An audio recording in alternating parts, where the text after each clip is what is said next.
The TNT Shop has great gift ideas for your furry family member at tntradio.live. The conversation continues with Bruce De Torres on today's News Talk, TNT Radio. This is World Stage, exposing the tyrannies and exploring our power with deep dives into history, current events, dangerous trends, and the nature of reality. Before I introduce my guest, I want to talk a minute about C.J. Hopkins' Substack, C.J. Hopkins' Substack. On December 21st, he published The Year of the Mindfuck. I'm just going to talk about this for a minute and just launch right into it.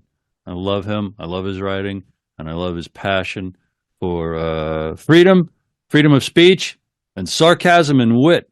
He writes, well, that's pretty much it for 2023, the year of the mindfuck, which I'm officially dubbing the year of the mindfuck. I'm doing that against the advice of my attorney, who is A, trying to keep me out of German prison for as long as possible, and B, trying to stop me from gratuitously alienating whatever remains of my former readership and going totally broke.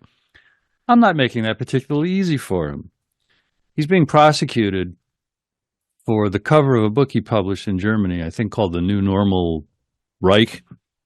He's a passionate advocate for free speech, and he has complained vociferously about the amazing encroachments upon freedoms around the world in the name of COVID over the last 4 years now. The second paragraph goes, the thing is, no one wants to hear that they've been mind-fucked. People want to hear that other people have been mind-fucked. And I love how my native New York comes out when I use that particular word. He continues, well, we have been that word. Other people have been thoroughly mind-fucked, but that doesn't mean that other people, i.e. the people who want to hear that other people have been mind-fucked, but not they have been themselves have been mind-fucked, haven't also been mind-fucked, which is what I've been mostly writing about in 2023, which, as Matt Taibbi put it in a blurb for one of my books, probably is not a profitable life choice. All right, I shouldn't have interrupted myself in that second paragraph to make it more garbled than it had to be. But I assure you, at cjhopkins.substack, you will find the voice of someone on message, on point, and right from the heart, talking about our essential freedoms. He's a very creative, very smart writer. And he's an award-winning playwright, novelist, and political satirist. So there, consider that a bonus Christmas gift if you weren't already aware of C.J. Hopkins. And thank me in the future. With me this hour is A.W. Finnegan, a researcher and writer affected by Lyme disease and immune tolerance, whose new book is The Sleeper Agent: The Rise of Lyme Disease, Chronic Illness, and the Great Imitator Antigens of Biological Warfare, published by Trine Day, for whom I do the marketing.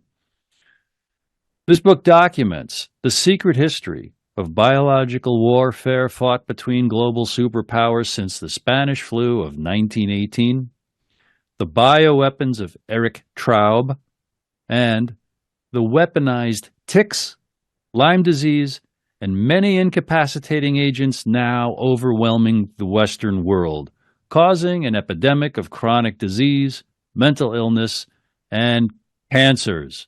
You can learn all about the book at thesleeperagent.com. Thank you very much for joining me today, Adam. How are you? I'm great. Thanks for having me on. Thank you very much. Mm-hmm. You can let me know where you want to, what you want to start with, and we can go from there. Excellent, Adam, and I shall. I like how Chris launched into the podcast last week, so I'll try to emulate him by asking you to talk about your personal, just like Chris says, your personal journey into this realm. Nice broad question. Yeah, so my journey with this, since I later got Lyme disease, well, much earlier, my mother had contracted Lyme disease. Some people from my hometown, I grew up in Grafton, Massachusetts. And I had actually come across the book Lab 257, and I believe 2005 or 6. I think it was 2006, by Michael Christopher Carroll, and basically that was kind of the book that got Eric Traub a lot more famous. I mean, not everybody knows his name, but those who do usually know it from that book, Lab 257. And of course, he was also mentioned in Linda Hunt's book on Operation Paperclip, Secret Agenda. And Michael Christopher Carroll, I read that book, Lab 257, and I was really intrigued by this character, Traub. And actually, the one who wrote the introduction to my book, John Loftus, was his source at the time, but there was not much that he could tell Carroll back then. And so I got chronically ill. I'm pretty sure I may have had Lyme disease for a long time, but I got chronically ill in 2016. And eventually figured out that I had Lyme disease with the reactivated latent viruses that it often comes with, and mycoplasma, co-infections. I'm not sure. I could have other tick co-infections, because usually you don't get just Lyme disease. But the problem is that it's kind of tricky to find them all. But when I got sick, I realized how controversial the disease was when I tried to get help from the public health system. And I was always getting the runaround, and they were sending me to all these different specialists. None of them could really figure out what was wrong with me. And eventually, like so many other Lyme sufferers, they're told that there's nothing wrong with them and they can't find anything wrong with them. So I was kind of like, it was very disheartening, because, you know, you don't realize that these things can happen to you in America, where it's like, oh, I'm quite sick, but yet they're telling me that there's nothing wrong with me. You're quite sick with, if I could pry, Adam, if you don't mind, just briefly, what kind of symptoms or suffering were you enduring? And not enough or nothing is registering on tests, so they're saying they're implying it's all in your head. Yeah, so it started with like dizziness, vertigo. I remember at one point I was vomiting, but I had these strange headaches that were unlike any other headache I've ever had. I don't know how to describe it. Almost like this, in a way, like this low-grade vibrational electricity feeling almost, but a headache nonetheless, where it kind of feel like you have your brain in a vice or something. And you know, it goes all the way down into my sinuses, like the bone in my face. And so they took scans, and they're like, we don't see anything wrong. And so this bleeds into the whole idea of immune tolerance, which is chronic immunosuppression, and the reason why these tests come back normal, because the inflammation is not quite there, even though you can, if there is any inflammation, it's a low-grade inflammation, but it's not the typical, you know, where your head's all puffed up like you can see in a scan. So it tends to go kind of under the radar. Now, along with this comes a lack of antibodies, and the blood work also comes back normal. And so this when all of this happened, I started looking more into this guy, Eric Traub, and the whole thing about Lyme disease, because I said to myself, why is this so controversial? You know? Adam, I want to hear that, but real first, quick question. How does anybody deduce that they've got Lyme disease? Is it primarily self-diagnosis and conclusions because of one's own personal research? No. So back then, after a while, because of my mom's whole experience, you can go to these other doctors, they call them Lyme literate doctors, but you get certain tests that can tell you whether you have these infections, and those tests came back positive. All right, thank you. So little mini Lyme disease 101. Thank you. yeah, so I was able to confirm that, and I started looking into this whole Lyme disease, biological warfare connection, and I had always kind of been interested in the subject, so it's not that surprising that I took this whole journey in writing this book. Mm-hmm. And I've heard about this for years, frankly, and maybe that comes from books like Lab 257 and the other one, right? It's been more or less out there that Lyme disease somehow came from Plum Island and some from secret research. Is that true?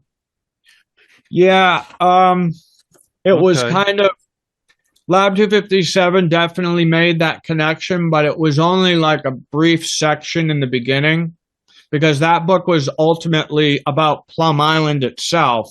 It wasn't really about Lyme disease. Okay. But since the well, I'm satisfied. You could definitely go into a teaching now of what's in your brand new book, The Sleeper Agent. Yeah. So, I had made like this timeline in 2017, and I ended up getting a hold of John Loftus. Had found him on I believe it was on Facebook, back when I was on social media. And tell me who. I know who John Loftus is, but in your words. Okay. He is the one who originally made the connection to Lyme disease and biological warfare in 1982. He wrote a book called America's Nazi Secret, and he was a Nazi hunter, or a Justice Department federal prosecutor whose job was to find Nazi war criminals hiding in America after World War II, and prosecute them. And his book basically, and he did his work in the 1970s as an investigator, like you say, and in the Justice Department and other agencies. Yeah, he wasn't roaming the world, right, looking for Nazis. No. But he was studying the record and found the record of how we brought so many over after World War II in Operation Paperclip. Yes. And what's interesting is he had said that Lyme disease was being spread by ticks before it was acknowledged by scientists that it was being spread by ticks. And the following year, they confirmed that. So he had seen this biological weapons timeline that I had made a long time ago, and he eventually replied, and then I started talking to him. And that's when we maintained correspondence since that time, been many years now. And then he introduced me to some film people that were also looking into these matters, and I ended up kind of writing my book while also acting as an advisor to them. And my good friend Crystal was able to help me to get a lot of the materials, because a lot of Eric Traub's work, which I had collected the entirety of his work, a lot of it was in German and only available at German universities. And so I had to pay to get each publication, and it was quite a lot. And Your interest in anybody's interest in him related to these things, Adam, correct me if I don't have this right, is because he was a Nazi scientist who was brought over here, and he worked in a number of places in America, and you were studying his work deeply, more deeply than anybody else. That's my understanding of what you've got in the Sleeper Agent, right? And you're going to lay out. You found what he was doing, but I just wanted to get that on the table. Like, that's who this fellow was. And you know what, Adam? I'm going to reintroduce you. A.W. Finnegan, writer of a brand new book, The Sleeper Agent: The Rise of Lyme Disease, Chronic Illness, and the Great Imitator Antigens of Biological Warfare. And now here is important information from TNT Radio.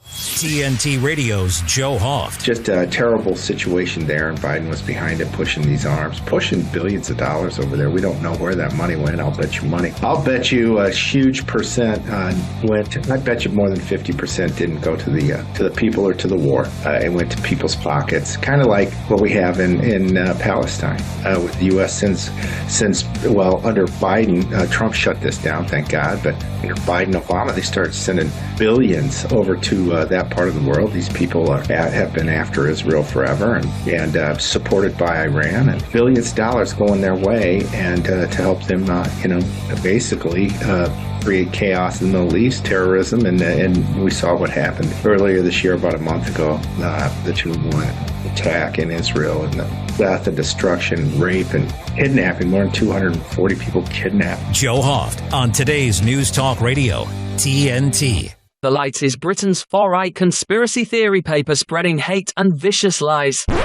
No, that's what the BBC say. The Light is the only national newspaper bringing you the real news and informed opinion on what's really going on today. You can subscribe, order copies, submit articles, and read back issues on our website, thelightpaper.co.uk, and see for yourself why the establishment are so worried about the uncensored truth getting out to people every month. They've launched a new service called Wake Up Your Neighbours, where you can get copies delivered to the streets right around you if you don't want to do it yourself. The Light Paper. Not for right, just right so far. Thelightpaper.co.uk. Our next steps to space. This time we go back to the moon to learn to live, to work, to invent, to create. Today's News Talk Radio, TNT. This is World Stage, and with me is A.W. Finnegan, author of The Sleeper Agent: The Rise of Lyme Disease, Chronic Illness, and the Great Imitator Antigens of Biological Warfare.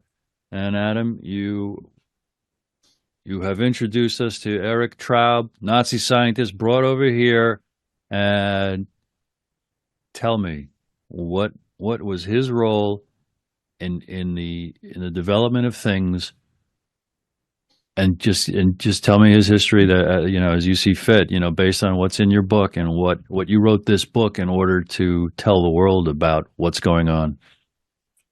So I ended up looking into Eric Traub deeply and actually studying his entire collection of research, like all of his published research. I translated all of the German research into English. And I don't know German very well, but I was able to use, when you want to know something bad enough, you will go through it and you will do all of that hard work. And that's what I did. And so I started studying every paper, and I had got myself a very good understanding of immunology before that from some other Lyme disease activists who are very helpful in elucidating this condition called immune tolerance, which is, for those who don't know, in other words, it is you can think of it synonymously with chronic immune deficiency. A burned out immune system, or an exhausted immune system that is not able to keep up like a healthy immune system. And I had learned about this condition before I started looking into Eric Traub. And what I had found was that he was actually the one to discover it with a virus, with a mouse virus in 1936 at the Rockefeller Institute, during his first tenure in the United States. He came here twice. He came in the 30s, and then he came again after the war in 1949 to 1952. So I started looking into him, and what his work had shown was a lot of original ideas in virology, and of course, this also is the case for bacteriology. And his work had shown why lab tests can come back completely normal. That was one of those things that was very key that I was able to find. That in very clear terms, he was able to show why you have normal scans, why you would have no abnormal blood work, and why very little inflammation would be involved. And it kind of strikes at the heart of our understanding of disease, being that it is promoted that all disease is inflammation, but what his work had shown was that that's only halfway true. There are two spectrums of disease, being acute disease, which is measured by, which is accompanied by a lot of inflammation, but then there's a polar opposite spectrum, which is chronic disease, and this is often measured by immunosuppression. And this includes with it a lack of the noticeable inflammation. So I was able to wrap my mind around these concepts very well because I spent years studying them, and I could probably tell you, if you told me the year, I could probably tell you what papers he had written that year, from like 1933 all the way to his death in 1985. You're a man after my own heart, Adam, with that kind of dedication to the research. Continue. Thank you. So he became, not only had he discovered these things, but he was also like a most valuable player in the bioweapons game for the entire world. He was so valuable, he ended up working for several superpowers. Do you know what, Adam? That's a great segue into what I got in your intro. That your book documents the secret history of biological warfare. If you wanted to take a couple of minutes and teach about where you see it kind of starting back maybe about 100 years ago and Traub's influence in it, but the way the players played against each other and how they have infiltrated each other and what has been unleashed upon us in the last 50, 60 years and what we're suffering now by the invasion and the unleashing of these horrible things. Yeah, and so I remember you saying, starting with the Spanish flu, the Spanish flu was kind of the event that really got this biological weapons race rolling. Even though in the first chapter I talk about older attempts, and actually I have the first American president, George Washington, quoted on the deliberate use of smallpox as a weapon by the British. And so I talk about those early attempts and such, several epidemics that occurred. Some were in cattle. I talk about the potato famine being a suspicious event. I don't link it with certainty, but I say that it's a suspicious event. And then there was all this activity leading up to the so-called Spanish influenza or the 1918 influenza. And that was kind of like the point where a lot of the world superpowers were like, okay, obviously disease is a very destructive thing, and if it could be used as a weapon, it would be a very powerful weapon. And what they liked about biological warfare, in opposition to nuclear warfare and chemical warfare, was that they could get away with unleashing an attack and saying, hey, it was an act of nature. So it was always something that any country who was using it could plausibly deny. So it became one of those valuable weapons, and especially for the Soviet Union, they thought that the 1918 influenza was a British biological weapon. And it actually may have been. I can't say with absolute certainty, but some of my research does lean in that direction. And they, of course, aren't very economically powerful. They didn't have a lot of money back then, so they saw biological warfare as something that could be cooked up in these homegrown labs where it could produce a lot of it for very little money. So there was that. And then, from 1918 and then through World War II and the Cold War, there were many outbreaks that occurred. Some were minor outbreaks, some were more serious, but it seemed to be that this was the go-to weapon to fight these wars. And Stalin and his generals had declared in 1938 that this is going to be the weapon to fight future wars. Eric Traub worked for the Nazis in World War II, and he worked at the leading facility, and this was like the cutting edge facility in the entire world, and it was called Insel Reims. It was an island, much like Plum Island is, and actually the Plum Island facility was set up based on his descriptions of Insel Reims. So when we brought him over here, he was instrumental in setting that institute up over at Plum Island for the USDA. And he had contributed in what was called the Biological Simulant Program. And actually, this was also done in Australia, but I'll tell you what the simulant program was. It was supposedly taking a harmless microbe, like a bacteria that they considered harmless, and spraying it all over in the open air, over populated areas, right? And, because to them it was harmless. And then they would go and see how it spreads out. And they did this in Britain, in Canada, in the United States, and also Australia was loosely associated with this biological simulant program. And so they allowed Eric Traub to oversee that in America. And, of course, British intelligence was over here, we were all doing joint research. And so it seemed that what happened was we were attacked many times over through the simulant program by secret acts of sabotage, where it seemed that these strains that were supposed to be harmless weren't so harmless.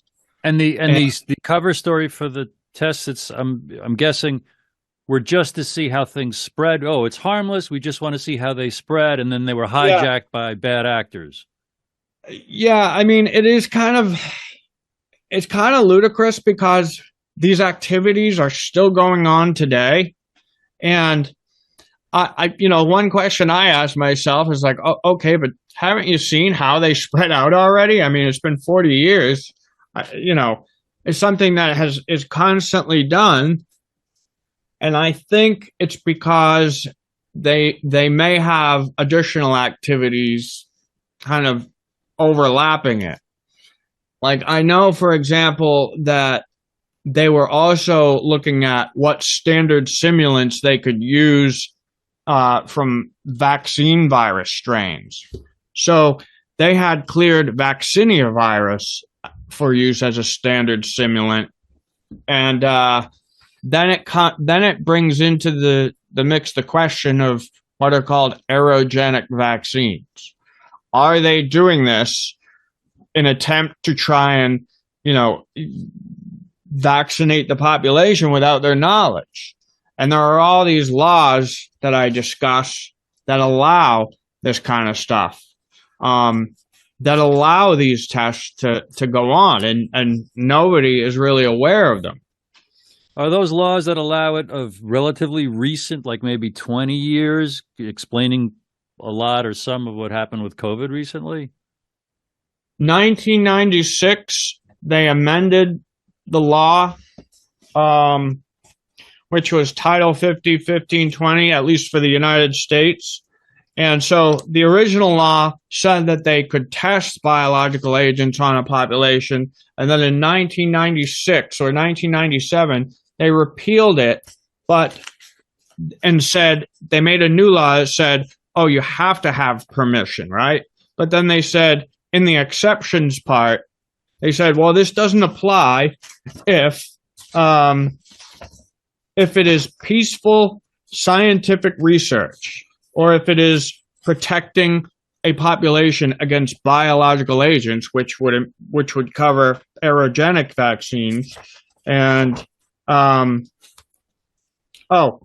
here it is. So it says, 1, any peaceful purpose that is related to a medical, therapeutic, pharmaceutical, agricultural, industrial, or research activity, which is a vague term. And number 2, any purpose that is directly related to protection against toxic chemicals or biological weapons and agents. So those are the exceptions. That means they don't have to have permission or tell you about it if it's for any of those purposes. And those purposes cover pretty much everything. Right. In order for them to douse unbeknowingly to the inhabitants 16 counties in this state or 4 counties in that state, things like that? It looks like this is something that goes on pretty regularly across the country. I'm very interested in how, and what you can document, and you're explaining that very, very well. I just want to, throw out there, Adam, just for your information, that I'm well aware of the documentation of things like chemtrails. So it might be a real understatement to think like that it's limited in any way, shape, or form. And I remember from your conversation with Chris Milligan, and I'll ask you about it now, it's, as these things were developed, let's say here in the United States after World War II, with things like infecting ticks and the way that it has spread, I got the impression from your previous conversation and what I've read of your book so far is that we have been assaulted for decades by things that are creating, like I said in the introduction, incapacitating agents now overwhelming the Western world, causing an epidemic of chronic disease, mental illness, and cancers. I think we might do well, if it doesn't interrupt your train of thought, for you to just tell me everything you can about that. Yeah. So I think that, yes, I have said for a while that I think this whole chemtrails thing has that integrated into it, has these testing activities integrated into it. And I do think that it's going on constantly. And I've kind of felt like, as of late, that I think this is an aerogenic vaccine program rather than just simulant, because it doesn't make sense to say, oh, we're just doing this to see how it all spreads out, so we're going to keep doing it constantly. You know what I mean? And by aerogenic means what? So that it would be something that is sprayed in the environment and that you would inhale, either you would inhale or it would be able to absorb into your skin, perhaps when it rains and such. That's what I thought, but I wanted to double check. Yeah. Yeah. And so these kinds of activities have been going on. And it was funny because in 1993, when they were looking at what standard simulants they could use or what vaccines they could use as standard simulants, even though they had approved the smallpox vaccinia virus, the smallpox vaccine, vaccinia virus, they assess it again in 1993 and say, well, actually, despite its extensive use for immunization of the human population against smallpox, this is a virus of high pathogenicity, and it has a long history of lethal infections and post-vaccinal encephalitis, which is swelling of the brain. And that's an assessment, if I'm hearing you, that's an assessment of the vaccine that was being dosed out to the public. Yeah. The one that they had approved as a standard simulant some years earlier, saying that it was safe. What does it mean? What does it mean that something's a simulant? Simulant. So it's a simulant, not like stimulant, like coffee, but simulant as in a simulation of a more dangerous pathogen. Okay. So the that idea was is it. we use these so-called harmless bacteria as a simulation of how anthrax spreads Right. out. All right. Well, I want to. Yeah. Thank you. I thought as much, and you were clear about that. But just to repeat what you just said, smallpox, 1990s, what they were spraying, thinking that or asserting that it was safe. It was evaluated to be no. This has a very nice history of being very, very dangerous. Yeah. Yep. Okay. And I also have a letter to Albert B. Sabin where a guy is saying that, hey, we can culture the smallpox vaccine virus, vaccinia. We can culture vaccinia virus in this simulant agent that we use called Bacillus subtilis. He's saying they can grow that virus in that bacteria. And that bacteria was one of those bacteria that they used on a large scale in that simulant program. So it was like when they're growing that in that bacteria, they're like, okay, it seems to me like they're looking for a way to implement these vaccines for aerogenic use.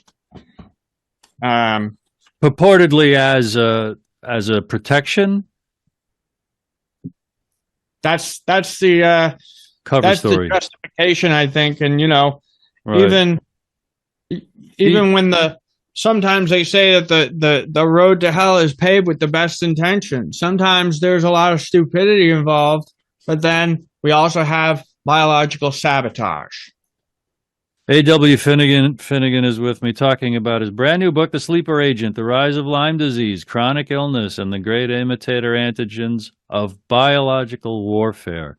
And now here is important information from TNT Radio. Give me a minute with TNT Radio's Steve Malzberg. I'd like to thank Senator Lindsey Graham. Recently, while speaking on ABC's This Week, he brought up some important issues that are very important to the survival of our democracy and what's going on in this country right now. And by the way, they've gotten lost in the shuffle with all the concentration on what's happening to Donald Trump, et cetera, et cetera. So give a listen right now to what Graham said. It's not a rule of law-based ruling. It is a political decision. The hatred of Trump is so widespread. The Democrats want to pack the Supreme Court, abolish the Electoral College, make D.C. and Puerto Rico a state, and nationalize elections through H.R. 1. This Colorado Supreme Court made a political decision. In my view, there is no constitutional basis for the decision they rendered. I think it will be a slam dunk in the Supreme Court. Donald Trump will eventually be on the ballot in Colorado. Of course, Graham talking about Colorado's Supreme Court removing Trump from the ballot, and they will not stop with Donald Trump. It's very, very important. No more electoral college if the left has its way, nationalizing elections, et cetera, et cetera. They do not like our democracy. Thanks for giving me a minute. I'm Steve Malzberg. Catch my show Monday through Friday, 9 p.m. Eastern Time, right here on TNT. It's been said that when someone you love has Parkinson's, you have Parkinson's. The truth is, Parkinson's disease doesn't just affect the diagnosed. It affects everyone who supports and helps care for them. Worldwide, over 10 million people are living with Parkinson's, a neurological disease that affects movement. And with so many places to search for information, it can be difficult to know where to begin. The Parkinson's Foundation has answers. Answers for everyone in the fight. We can help you understand the disease, help you find expert care, give you tips for living a better life, share the latest research, help you find local support, and there's a free helpline you can call. Find your answers and join us in the fight against Parkinson's. To learn more, please go to parkinson.org or call 1-800-4PD-INFO. The Parkinson's Foundation. Better lives together. You're listening to Bruce De Torres on today's News Talk Radio, TNT. With me is A.W. Finnegan talking about his deep research into the history of the development of biological weapons and biological warfare. Adam, what would you say? Well, what's on your mind based on our conversation? I don't want to short circuit if you have something top of mind that we were just talking about. Yeah. Well, I don't. I remember you had said something about the the chronic disease, cancer, and mental illness trio. And I don't know if I had answered if you were asking me to explain that, but I can do that. So this immune tolerance phenomenon that are the result of all of these incapacitating agents that Eric, especially the ones that Eric Traub worked with, what happens is... before you maybe insert right here how widespread those antigens are, how much have we been suffering from them, how ubiquitous are they, what are the possible numbers of people who've been afflicted, and when did that start? Let's discuss that and then make your point. Yeah, all right. So after World War II, this is when that biological simulant program got really rolling. And this is when Eric Traub was brought over here in 1949, and they made him a supervisory bacteriologist. So he was like very, very high up in the U.S. biological warfare program because he was one of a kind. He was one of the most skilled and knowledgeable virologists and bacteriologists on Earth at the time. Okay. Even though he was just a veterinarian, he worked at the leading institute that was the cutting edge institute of the whole world. And so these antigens, he went to work weaponizing many pathogens, over 40 viruses and rickettsias. And rickettsias are those tick-borne diseases that often accompany Lyme disease, spirochetes. And so he had found this condition in that virus early on, but he was able to realize what it was that was causing that and start to weaponize all these other pathogens. And so they're on things like the Lyme disease spirochete. They're on a bunch of different viruses. They're on a bunch of different pathogens that cross all of those domains: parasite, blood parasite, virus, bacteria. And what also happens is the shots that they give people seem to be causing the same burning out of the immune system. So that also plays into this. And that seems to be the reason why countries like the Western countries, while they're supposed to be the most advanced medically, have the most outrageous numbers of chronic disease, mental illness, and cancers. So it kind of reflects just how pervasive it is. And there's a lot of people talking about it's just being reported all over the place, it seems to me, or frequently anyway. Yeah. That we do have over the last many decades a real rising tide on the graph of the occurrence of cancers and neurological mental disorders and chronic diseases. And I'm really seeing how you're describing this as a huge factor in these occurrences. Mm-hmm. Major problem. And I think I'm not sure, but I'm pretty sure I had seen an article, at least within the last few years, that said something like cancer is rising like 300%. So it's becoming a serious problem. And we do know that cancer is one of those things that kind of accompanies this immune tolerance condition, because when the immune system gets suppressed, it reactivates these latent viruses that are considered oncogenic or cancer causing. Adam, if I could zigzag, just because I want to ask a couple of things. So far, it sounds like why and how is this being done? Let's just focus on America. Why and how is this being done, or has this been allowed to happen to Americans? Who's done it? either through stupidity or intentional evil, and also describe paint the picture of biological warfare between countries for me, if you would. Okay, so I'll try to answer each one here. First, we have there is a lot of stupidity involved, but there is also some level of evil and ill intent, and of course between superpowers. And I throughout all of this research, I noticed that there was a large sympathy for communism in these areas of public health, and those guys like Albert Sabin, Jonas Salk, the inventors of those vaccines. Like Jonas Salk, for instance, I talk about him in the last chapter being linked to several communist front groups, and then Albert Sabin teaming up with one of their top bioweaponeers to make the oral polio vaccine.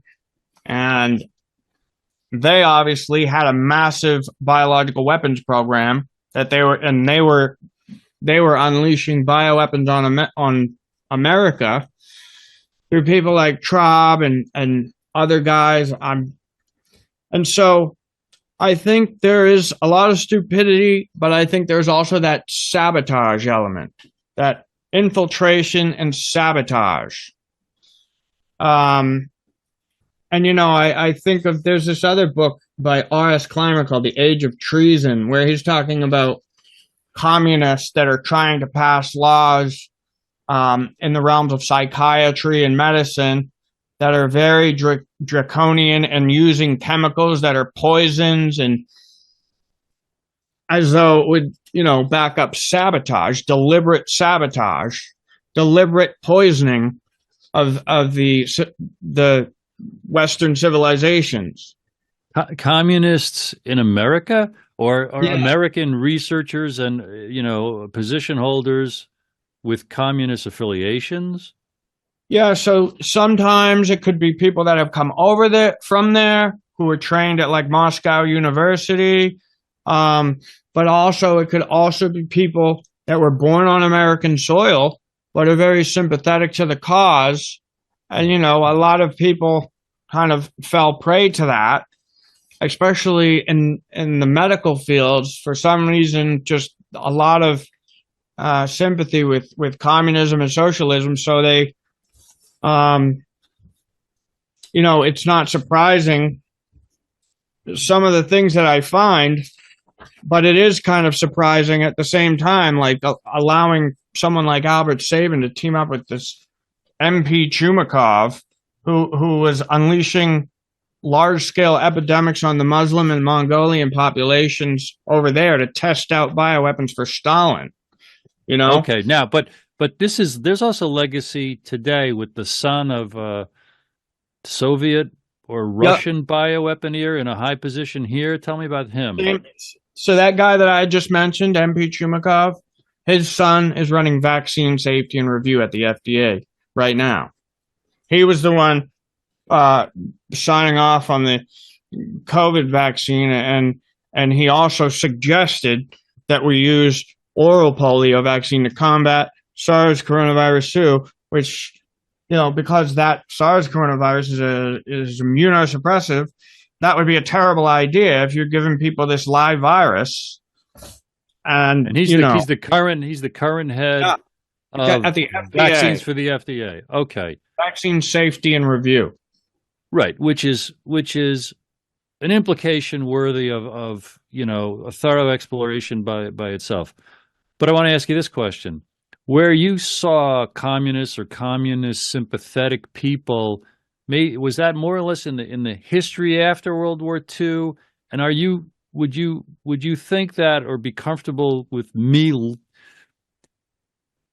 dissolving communists or socialists today as synonymous with globalists who want to undermine the sovereignty and the independent strength of the United States. Did you follow me on that question? Yeah.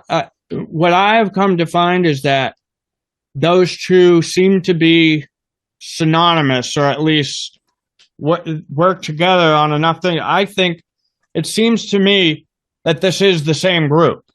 This globalism thing, and then it seems like they started to infiltrate our system from very early on, and I'm talking, even before World War II, all the way back, perhaps from, who knows, just for a very long time. And so it seemed like over time they'd get in positions, because that's what the training manuals over in Moscow were telling them to do. Is that you get in these positions, you get in these high positions, especially in medicine and psychiatry and stuff, and you start changing the system. You start transforming the system, right? So it seemed like they've been here for so long that eventually this group kind of became what is known today as this whole globalist thing. And you described the intentional inflicting bioweapons on the American population, let's say in the last 70 years, post-World War II, by folks at the behest of Russia, folks, at the behest of Moscow. Now it's at the behest of a globalist kind of agenda, either surreptitiously or, one wonders to what extent in collusion with the official agencies that are running the American labs that are working on these things. How would you clarify that picture I tried to paint? Well, in my personal opinion, it seems as though our public health system has been taken over to such an extent, because when you have a mess that doesn't get taken care of, and it was never taken care of, it only becomes a bigger mess, and it just seems that it's been so taken over that it's being used more or less as a weapon, like a weapon against its own people. And there's so many books on these things where, they're trying to